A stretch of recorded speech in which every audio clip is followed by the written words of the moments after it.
ابھی میرے دوست کے والد صاحب کا انتقال ہوا تو انہوں نے کافی پیسے تھے ان کے پاس، 70-80 کروڑ روپے تھا ان کے پاس. تو وہ انہوں نے کہا کہ جی انہوں نے نمازوں میں کچھ گڑبڑ کی تھی. تو میں نے کہا یار اچھا آدمی تھا، کوئی فدیہ دے دو نمازوں کا، کوئی فدیہ دے دو. کتنے سال نہیں پڑھی نماز؟ انہوں نے کہا جی 30-35 سال نہیں پڑھی نماز، پڑھی نہیں. دے دو یار 30-35 سال فدیہ کتنا بنے گا؟ 70-80 لاکھ روپے بنا. میں کہا دے دو یار.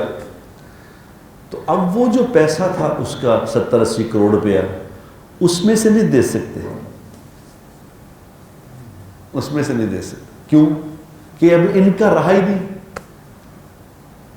وہ پیسے اس کے تھے. موت آتے ہی وہ پیسے ٹرانسفر ہو گئے وارثوں کو، اس پہ اس کا کوئی اختیار نہیں. اب وہ اولاد کہے گی، اجازت دے گی تو استعمال کر سکتے، نہیں تو اس کے پیسے وہ خود استعمال نہیں کر سکتا موت کے بعد. یہ پیسوں کی ویلیو ہے، انسان کی ویلیو، یہ اس کا اختیار ہے.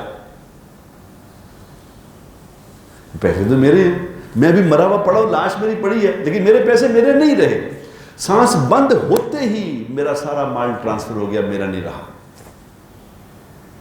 یہ اللہ حقیقت بتا رہے ہیں. میں نے اس کے بچوں کا انہوں نے کہا اسی کو نہیں دینے، یقین کر ہم نہیں دینے.